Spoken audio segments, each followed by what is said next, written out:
હાલ diamond bourse જવા માટે સીએમ બચી રહ્યા છે અને તેમનો કોન્વો નીકળી રહ્યો છે, પીએમ નીકળી રહ્યા છે। વડાપ્રધાન મોદી હાલ ડાયમંડ બુર્સ જવા માટે જઈ રહ્યા છે, લોકોનું અભિવાદન ઝીલી રહ્યા છે અને આ દ્રશ્યો કે જ્યાં ટર્મિનલનું લોકાર્પણ કરવામાં આવ્યું આ તે દ્રશ્યો છે। પરંતુ હાલ ટર્મિનલ ખાતેથી વડાપ્રધાન નીકળી ચૂક્યા છે અને આ સાથે જો વાત કરીએ તેમની સાથે સીએમ પણ ઉપસ્થિત હતા, ગૃહમંત્રી પણ ઉપસ્થિત હતા। જે દ્રશ્યો અમે આપને બતાવી રહ્યા છીએ ત્યાં ટર્મિનલનું લોકાર્પણ કરવામાં આવ્યું। આજે સુરતને બે મોટી ભેટ મળવા જઈ રહી છે। એક ભેટ કે જે એરપોર્ટ ટર્મિનલનું લોકાર્પણ કરવામાં આવ્યું અને હવે ત્યારબાદ તેઓ આગળ જઈ રહ્યા છે અને હવે ડાયમંડ બુર્સનું લોકાર્પણ કરવામાં આવશે। અમે આપને જે દ્રશ્ય બતાવી રહ્યા છે ન્યૂઝ 18 ગુજરાતી પર, જેમાં ગુજરાતને પીએમએ બે મોટી ભેટ આપી છે। ડાયમંડ સિટી સુરતમાં મોદીના નારા આજે ગુંજવાના છે। પીએમના હસ્તે સુરતને બે મોટી જે ભેટ મળી છે, ડાયમંડ બુર્સનું ઉદ્ઘાટન થવાનું છે। પરંતુ હાલ તો પીએમ ત્યાંથી પોતાના કાફલા સાથે નીકળ્યા છે। તમામ લોકોનું પીએમ અભિવાદન ઝીલી રહ્યા છે। અનેક લોકો, ખાસ કરી સુરતીઓ, ત્યાં પીએમનું અભિવાદન કરવા માટે સવારથી રાહ જોઈ રહ્યા છે કે ક્યારે પીએમ આવે અને ત્યારે તેમનું અભિવાદન કરવામાં આવે, કારણ કે જે મોટી ભેટ મળી છે તેના કારણે સુરતી લાલાઓ પણ આજે ઉત્સાહિત છે। જે દ્રશ્ય બતાવી રહ્યા છે ડાયમંડ બુર્સનું ઉદ્ઘાટન થવાનું છે તે પહેલાના કે જ્યાં એરપોર્ટના નવા ટર્મિનલનું લોકાર્પણ કરવામાં આવ્યું। ગુજરાતને પીએમની આજે બે મોટી ભેટ મળવા જઈ રહી છે। આજે પીએમ મોદી ગુજરાતના પ્રવાસે છે, જ્યાં ડાયમંડ સિટી સુરતમાં મોદીના નારા લાગવાના છે। પીએમના હસ્તે સુરતને આ બે મોટી ભેટ મળી છે। ડાયમંડ બુર્સ જવા તરફ પીએમ હાલ તો આગળ નીકળ્યા છે, તમામ લોકોનું અભિવાદન પણ કરી રહ્યા છે।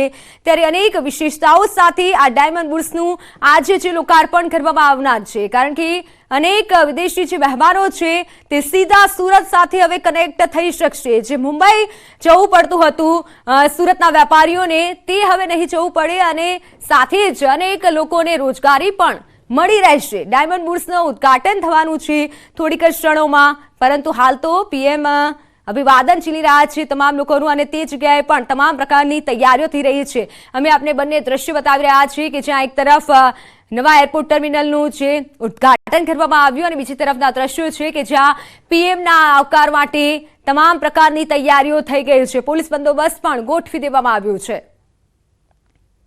તો ડાયમંડ બુર્સનું આજે ઉદ્ઘાટન થવાનું છે અને એરપોર્ટના નવા ટર્મિનલનું લોકાર્પણ થઈ ચૂક્યું છે અને હાલ પીએમનો કાફલો આગળ વધી રહ્યો છે અને જઈ રહ્યો છે ડાયમંડ બુર્સ તરફ। ત્યાં પણ અનેક વેપારીઓ હાજર છે પીએમનું ભવ્ય સ્વાગત કરવા માટે। અનેક જે કાર્યકર્તાઓ છે તે પીએમના સ્વાગત માટે હાલ તૈયાર છે। કેટલા દિવસથી જે તૈયારી થઈ રહી છે તેનો આજ દિવસ છે અને એરપોર્ટના નવા ટર્મિનલનું જે લોકાર્પણ કરવામાં આવ્યું અને હવે ત્યારબાદ સીધા જે દ્રશ્યો અમે આપને બતાવી રહ્યા છીએ, જે તમે જોઈ રહ્યા છો સુરત ખાતેથી કે જ્યાં હાલ પીએમનો કાફલો આગળ જઈ રહ્યો છે, લોકો અભિવાદન કરી રહ્યા છે। અનેક લોકો, ખાસ કરી સુરતી લાલાઓ આજે ત્યાં ઉપસ્થિત છે પીએમનું અભિવાદન કરવા માટે અને પીએમ પણ હાથ હલાવી તમામ લોકોનું અભિવાદન ઝીલી રહ્યા છે। જે બે મોટી ભેટ મળવા જઈ રહી છે આજે તેના દ્રશ્યો છે અને ખાસ કરી અનેક લોકોને રોજગારી પણ મળી રહેશે। અને જો વાત કરવામાં આવે ડાયમંડ બુર્સની, તો જે વિશેષતાઓ સાથે ડાયમંડ બુર્સનું આજે જે લોકાર્પણ કરવામાં આવનાર છે, પીએમની આ મોટી ભેટ આજના દિવસે સુરતને મળવા જઈ રહી છે। ડાયમંડ બુર્સનું આજે ઉદ્ઘાટન થવા જઈ રહ્યું છે। માત્ર થોડીક જ ક્ષણોમાં પીએમ હાલ ડાયમંડ બુર્સ ખાતે પહોંચી જશે। બંને દ્રશ્યો આપ જોઈ રહ્યા છો કે જ્યાં પીએમનો કાફલો આગળ જઈ રહ્યો છે, અનેક લોકો ત્યાં ઉપસ્થિત છે, કાર્યકર્તાઓ ઉપસ્થિત છે અને આ સાથે અનેક લોકો પીએમને આવકારવા માટે ઉપસ્થિત રહ્યા છે, પીએમની ઝલક જોવા માટે આજના દિવસે ઉપસ્થિત રહ્યા છે। અને ત્યારબાદ જો વાત કરવામાં આવે ડાયમંડ બુર્સની, તો થોડીક જ ક્ષણોમાં લોકાર્પણ કરવામાં આવશે। એરપોર્ટના નવા ટર્મિનલનું લોકાર્પણ પીએમ દ્વારા કરવામાં આવ્યું છે, તો ત્યારબાદ હવે બુર્સનું લોકાર્પણ કરવામાં આવશે। ઘણા દિવસોથી જે તમામ તૈયારીઓ કરી રાખવામાં આવી હતી તે તૈયારીઓનો આજે આખરી દિવસ છે, કારણ કે આજના દિવસે ડાયમંડ બુર્સનું લોકાર્પણ કરવામાં આવશે, પીએમના હસ્તે આ લોકાર્પણ કરવામાં આવશે।